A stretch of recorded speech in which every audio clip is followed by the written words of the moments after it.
सन 1947 Indian ocean के एक कोने से एक अननोन डिस्ट्रेस सिग्नल, एक खौफनाक सिग्नल ब्रॉडकास्ट होता है।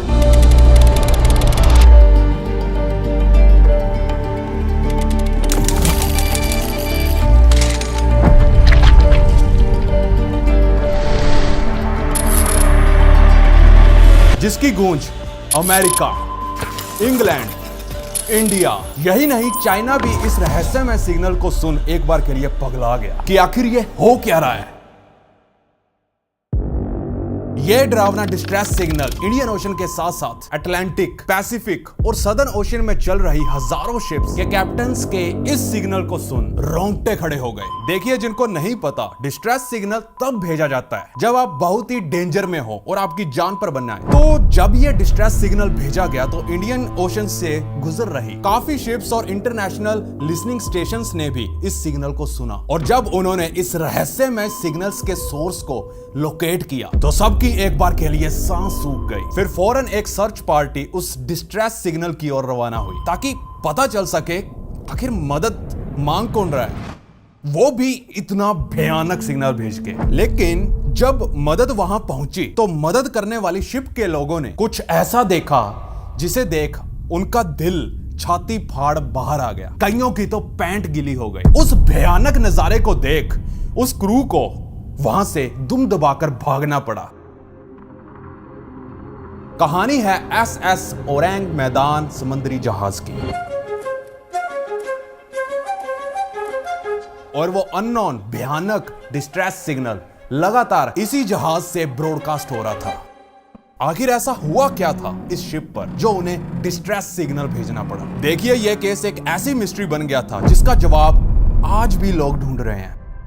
आज की यह सच्ची कहानी आप पूरी सुनोगे तो आपकी भी मेरी तरह सांसें फूल जाएंगी। अगर आप आज की ये वीडियो पूरी देख लेते हो, आज की ये स्टोरी पूरी सुन लेते हो, तो लगातार 1-2 हफ्ते तक ये स्टोरी आपके दिमाग में घूमती रहेगी, जिसे आप चाहकर भी बाहर नहीं निकाल पाओगे। आगे बढ़ने से पहले मैं आपको बता दूं कि आज की वीडियो को आप अपनी आंखें बंद करके भी देख सकते हो। हेडफोन लगाओ, आराम से लेट जाओ, क्योंकि ठंड आने वाली है जिसमें गर्मी का तड़का हम ही लगाएंगे। हमारी स्टोरी बोलने का तरीका ही कुछ इस तरह का होगा कि आपकी आंखें बंद होने के बावजूद भी सारे विजुअल्स आपका दिमाग खुद बनाएगा। तो छोटे बच्चे माँ बाप की परमिशन लेके इस वीडियो को आगे कंटिन्यू करना। इसके आगे मैं कुछ नहीं बोलूंगा। सन 1947 बहुत सारी डच, अमेरिकन और इंग्लिश शिप्स और उसके साथ ही लिसनिंग स्टेशंस ने भी एक अजीबोगरीब सा सिग्नल सुना जो कि इंडियन ओशन से आ रहा था। वो भयानक सिग्नल मोर्स कोड में था जो कि कुछ इस तरह का था। ध्यान से सुनना। All officers, including captain, are dead. Lying in chart room and bridge. Possibly whole crew dead.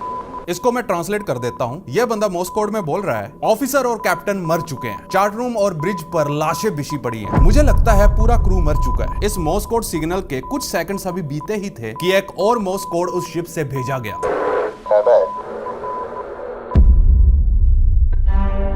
I die, जिसके बाद सब शांत हो गया। कहने का अर्थ यह है, जब टेलीग्राम ऑपरेटर ने यह कहा आई डाई, मैं मर गया, उसके बाद हर तरफ सन्नाटा छा गया। आई डाई, ये आखिरी मैसेज था। समंदर में चल रही हर शिप ने ये मोर्स कोड सुना, और उन्हीं में से एक अमेरिकन शिप भी थी जिसका नाम था सिल्वर स्टार, जो कि उस वक्त मलेशिया के कोस्ट के पास पेट्रोलिंग कर रही थी। बाकी सारी शिप्स और लिसनिंग स्टेशंस की मदद से उस अमेरिकन शिप ने उस लोकेशन को ट्रेस किया जहां से ये डिस्ट्रेस सिग्नल आया था। तो पता चला कि वो सिग्नल स्टेट ऑफ मलक्का के एंड से आया था। अगर मैप में नजर मारें तो इस एरिया से। जिसके बाद शिप सिल्वर स्टार ने उस जहाज यानी एसएस ओरंग मैदान से कांटेक्ट करने की बहुत कोशिश की, लेकिन आगे से कोई जवाब नहीं दे रहा था। जिसके बाद सिल्वर स्टार के कैप्टन को लगा कि उन्हें इन्वेस्टिगेट करना होगा कि आखिर ये चल क्या रहा है, क्योंकि कुछ तो गलत था। और क्योंकि उस डिस्ट्रेस सिग्नल को सुनने के बाद कोई भी और शिप वहां जाने को बिल्कुल रेडी नहीं था, तो सिल्वर स्टार के कैप्टन ने ही वहां जाने का और इन्वेस्टिगेट करने का फैसला लिया। जिसके बाद सिल्वर स्टार के कैप्टन ने बाकी सारी शिप्स और लिसनिंग स्टेशंस को यह कहा कि वो सर्च पार्टी बनके उस इलाके की ओर बढ़ने जा रहे हैं। देखिए, अब सिल्वर स्टार का कैप्टन वहां क्या हुआ ये जानना चाहता था। सिल्वर स्टार ने अपना इंजन स्टार्ट किया और वो एसएस ओरंग मैदान जहाज की ओर रवाना हो गया। अब आप भी अपना दिल थाम के बैठ जाइए, क्योंकि आगे जो आप सुनोगे वो कुछ अजीब था।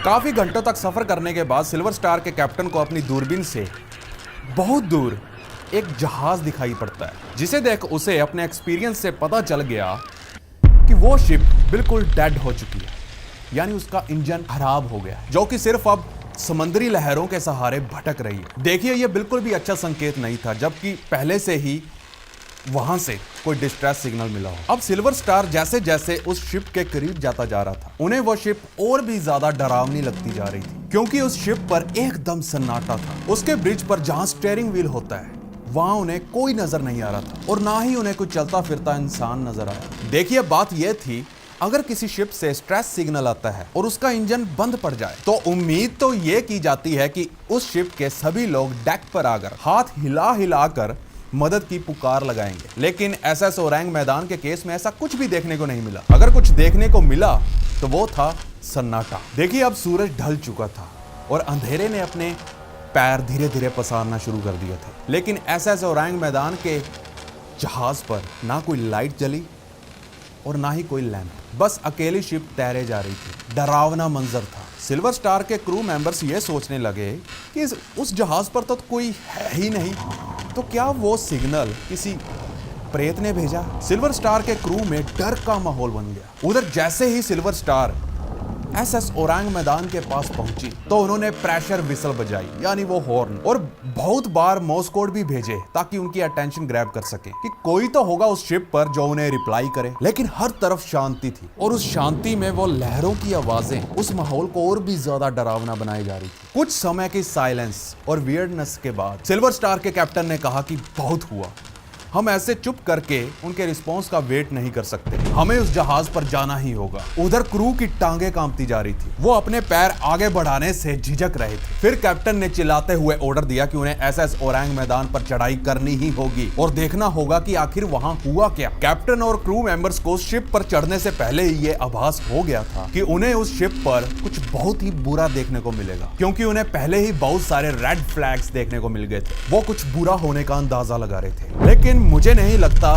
कि आगे जो होने वाला था वो उसे देखने के लिए तैयार भी थे। देखिए, अब वो उस शिप पर चढ़ने को तैयार हो गए और फिर डेक पर पहुंचते ही उन्होंने जो देखा, उसे देख सबकी आंखें फटी की फटी रह गई। लाशों का ढेर उनके सामने फ्लोर पर बिछा हुआ था। एसएस ओरंग मैदान के सारे क्रू मेंबर्स किसी मिस्टीरियस तरीके से मर चुके थे, इंक्लूडिंग कैप्टन। लेकिन एक अजीब चीज जो सिल्वर स्टार के कैप्टन ने नोटिस की वो ये थी कि सभी क्रू मेंबर्स अपनी पीठ के बल गिरे हुए थे और पता नहीं क्यों उनके हाथ ऊपर की ओर उठे हुए थे, जैसे कि आसमान से किसी मिस्टीरियस वेपन से उन पर हमला किया जा रहा हो और वो उस दुश्मन से बचने की कोशिश कर रहे हो। देखने में लग रहा था कि सबके चेहरों पर एक्सट्रीम वाला डर हो। ऐसा लग रहा था कि उनके आखिरी पलों में उन्हें बहुत ही डर और दर्द से गुजरना पड़ा। और वहां पर एक कुत्ता भी था जिसका मुंह भी खुला हुआ था। ऐसा लग रहा था कि वो गुस्से में आसमान की ओर देख के अपने दांत दिखाकर गुर्रा रहा हो। यही नहीं, उसने तो अपनी जीभ भी चबा डाली। आखिर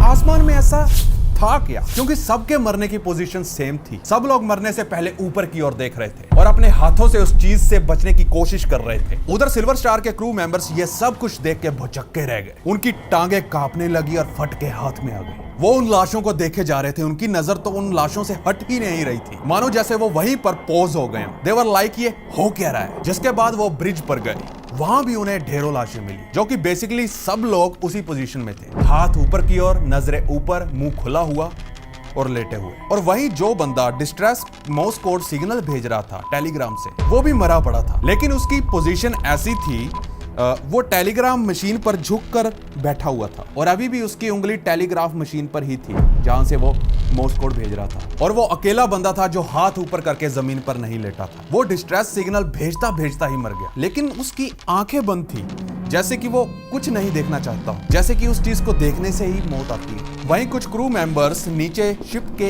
इंजन रूम की ओर गए। नॉर्मली बात करें शिप के अंदर, वो भी स्टील वाली, वहां तो टेम्परेचर काफी गर्म होना चाहिए था, लेकिन ऐसा बिल्कुल नहीं था। वो रूम बिल्कुल ठंडा था और ऐसा लग रहा था जैसे कि किसी ने रेफ्रिजरेटर ऑन कर दिया। क्रू को वहां पर भी लाशें मिली, वो भी बिल्कुल सेम उसी पोजीशन में, हाथ ऊपर, नजरें ऊपर और मुंह खुला हुआ, जैसे कि उन्होंने अपनी आखिरी सांस डर के सहारे लिए। इंजन रूम में तो कोई आसमान भी नजर नहीं आता, तो वो किस अदृश्य शक्ति से बच रहे थे। देखिए, अब बात करें शिप की, तो शिप को कोई डैमेज नहीं पहुंचा। हाँ, इंजन जरूर बंद था, लेकिन उसके अलावा सारी शिप सही सलामत थी। और उस शिप के क्रू मेंबर्स के साथ भी सेम ही था। किसी भी बॉडी पर कोई एक्सटर्नल इंजरी नहीं थी, उन बॉडीज पर एक स्क्रैच भी नहीं था, कोई चोट नहीं। उसके बावजूद भी सभी के शरीर रैपिडली डीकंपोज हो रहे थे, जो कि ऐसा होना तो नहीं चाहिए था, वो भी इतनी जल्दी, क्योंकि उस शिप ने कुछ ही घंटे पहले तो डिस्ट्रेस सिग्नल भेजा था। तो वो बॉडीज इतनी जल्दी डीकंपोज कैसे हो सकती हैं? यानी उनका शरीर इतनी जल्दी गलना स्टार्ट कैसे हो गया, और वो भी भयानक बदबू के साथ। इसका मतलब तो यही बनता है कि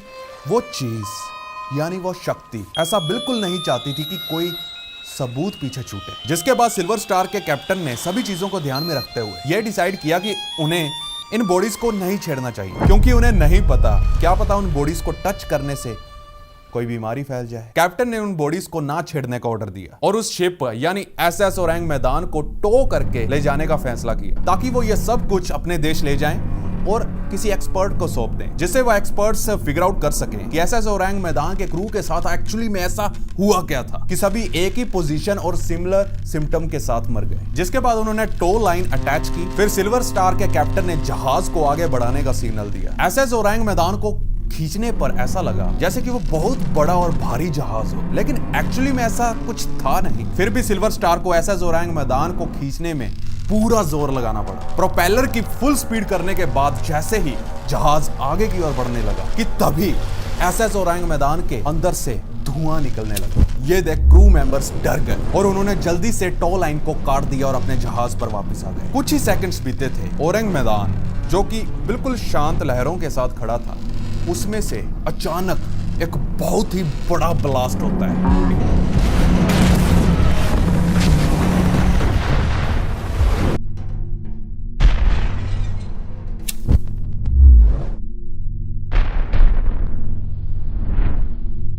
जो शिप को फाड़ के रख देता है, उसके परखच्चे उड़ा देता है। ब्लास्ट इतना बड़ा था कि ओरंग मैदान मिस्टीरियस तरीके से पानी से कुछ मीटर ऊपर उठ गया और एक स्प्लैश के साथ एक शॉक वेव निकली और शिप दोबारा पानी में गिर गई और जहाज वहीं डूब गया। अब सब कुछ पानी में बह गया था और वहीं एसएस ओरंग मैदान का अब कोई सबूत नहीं बचा था। पीछे बची थी तो सिर्फ सिल्वर स्टार के क्रू की गवाही, जिन्होंने यह सब होते हुए अपनी आंखों से एक्सपीरियंस किया था। जिसके बाद सिल्वर स्टार वापस अपने देश की ओर रवाना हुई और उन्होंने जाकर जो लोग कंसर्न थे ये भयानक वाकया उन्हें बताया, लेकिन उनके पास अपनी बात को प्रूव करने का कोई सबूत नहीं था। तो कुछ लोगों ने उनकी बात पर विश्वास किया तो कुछ ने उनका मजाक उड़ाया। लोग जो कहते थे कि ये बस एक कहानी है, उनका कहना था कि एसएस ओरंग मैदान के एग्जिस्टेंस का वहां की रजिस्ट्री में कोई रिकॉर्ड नहीं था। लेकिन कुछ लोग मानते थे कि एसएस ओरंग मैदान किसी और जगह की रजिस्ट्री में रजिस्टर था, इसलिए ये वहां के रिकॉर्ड में नहीं मिला। और जो लोग इस कहानी पर विश्वास करते थे उनकी कंस्पिरेसी ये थी कि ओरंग मैदान का रिकॉर्ड में ना होने का एक सॉलिड रीजन था, क्योंकि वो एक इल्लीगल शिप थी जो कि इल्लीगल मटेरियल जैसे कि नाइट्रोग्लिसरीन और पोटेशियम साइनाइड जैसी चीजें ले जा रहे थे। तो जाहिर है वो इसे कवर अप करना चाहेंगे और रिकॉर्ड में तो इसे बिल्कुल नहीं रखना चाहेंगे। उनके अकॉर्डिंग इन्हीं इल्लीगल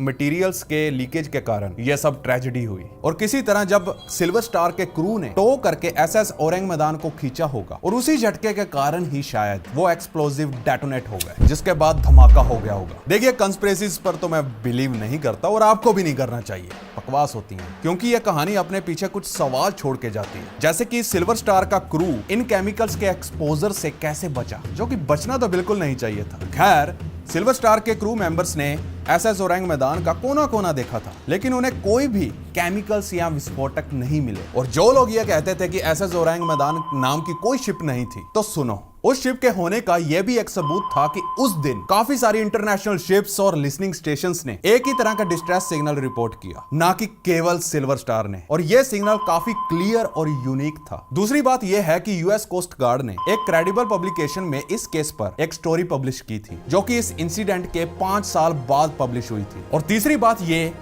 कि यह केस 1947 से चल रहा है, मतलब 70+ ईयर्स हो चुके हैं, लेकिन आज तक इसको ऑफिशियली किसी ने डिसअप्रूव भी नहीं किया है। जब CIA से लोगों ने सवाल पूछे तो उन्होंने कुछ भी बताने से मना कर दिया और कहा कि हमें भी कुछ नहीं पता कि उस शिप पर ऐसा हुआ क्या था। आपको क्या लगता है, उस घोस्ट शिप पर ऐसा क्या हुआ होगा? क्या कोई भूतिया शक्ति ने यह सब किया या किसी फॉरेन ऑब्जेक्ट ने? मैं बात कर रहा हूं यूएफओस की, यानी एलियंस, या फिर वो शिप टाइम ट्रेवल करके फ्यूचर में आया और वापस पास्ट में चला गया। खैर, ये सब लोगों की अपनी अपनी बनाई कंस्पिरेसीज है। इस बकवास पे बिलीव ना करें, उसकी जगह अपना दिमाग दौड़ाएं। अब ध्यान से सुनना, जहां एसएस ओरेंग मैदान शिप ब्लास्ट के बाद गायब हो गया था, उस जगह का एक और लेटेस्ट केस सुनते जाइए। सन 2014 Malaysian airline flight 370 same spot पर रेडार से गायब हो गए। 239 पैसेंजर्स अचानक हवा में ही गायब हो गए। आखिर वो सब कहां गए? No one nose.